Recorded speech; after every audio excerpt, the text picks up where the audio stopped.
안녕하세요. 하이닥이 간다 아나운서 박은보입니다. 오늘은 뇌혈관 질환과 관련해서 고혈압이 어떤 연관성이 있는지 알아보도록 하겠습니다. 부민병원의 손유리 원장님과 함께합니다. 원장님 안녕하세요. 안녕하세요. 네, 반갑습니다. 네, 뇌혈관 질환과 관련해서 고혈압이 상당히 많은 관련이 있다고 하더라고요. 네, 그죠. 고혈압과 뇌혈관 질환 어떤 상관관계가 있나요? 우선 뇌혈관 질환에는 음. 혈관이 막혀서 생기는 게 뇌경색이라고 하고요. 혈관이 약해져서 이렇게 파열돼서 생기는 게 출혈성 뇌졸중인 뇌출혈입니다. 이런 뇌졸중의 가장 큰 원인 첫 번째가 고혈압이라고 할 수가 있고요. 특히 고혈압은 약해진 혈관 부위로 자꾸 균열이 생기게 하고 비정상적으로 혈관을 부풀어 오르게 하면서 불룩 이렇게 튀어나온 풍선 같은 공간을 형성하는데 이걸 뇌동맥류라고 하거든요. 이런 뇌동맥류는 거미막 및 출혈, 지주막하 출혈이라고도 하는데 이런 뇌출혈도 유발할 수 있고 한번 생기게 되면 굉장히 위험할 수 있습니다. 그 외에도 혈압이 치매 같은 퇴행성 질환과도 연관이 있는데 혈관성 치매는 뇌경색 이후에 후유증으로 발생하는 경우도 있고 이렇게 미세 혈액순환 장애가 지속되면서 나타나기도 하는데 모든 뇌혈관 질환 원인 중 하나가 고혈압이기 때문에 고혈압이 생각보다 거의 모든 뇌혈관 질환과 엮여 있다고 할 수가 있겠습니다. 네, 제가 생각했던 것보다 고혈압과의 연관성이 훨씬 높다라는 생각이 드는데 아마 보시는 분들도 좀 겁을 먹거나 정말 무섭구나라고 생각하실 것 같아요.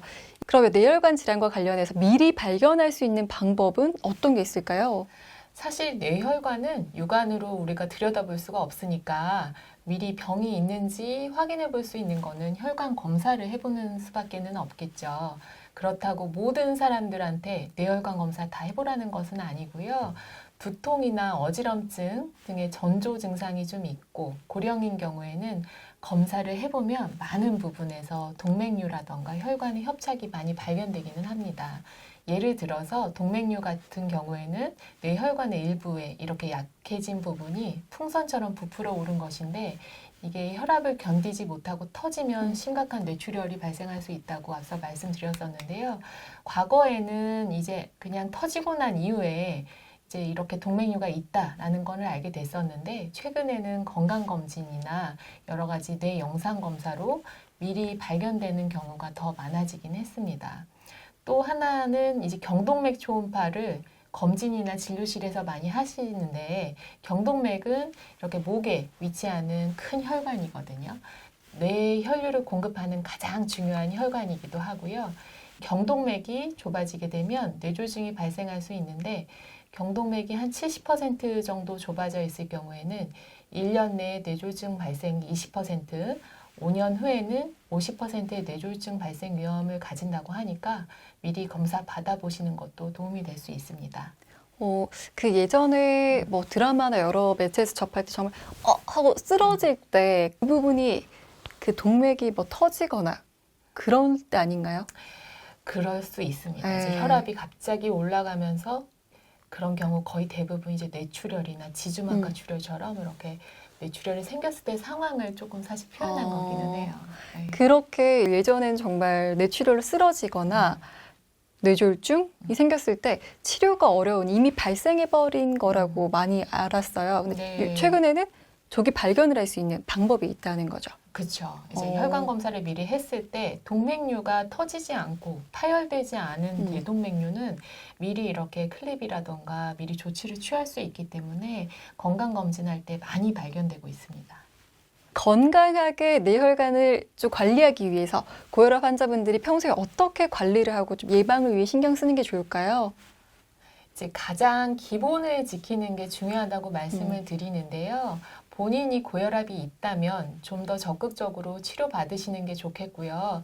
수축기 혈압을 10 정도 낮추면 뇌졸중 확률을 27%까지 낮출 수 있다고 하기 때문에 근거가 명확한 뇌졸중의 예방법입니다.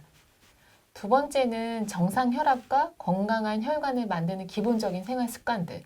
다들 아시는 저염식, 술, 담배 끊으시면 더욱 좋고요.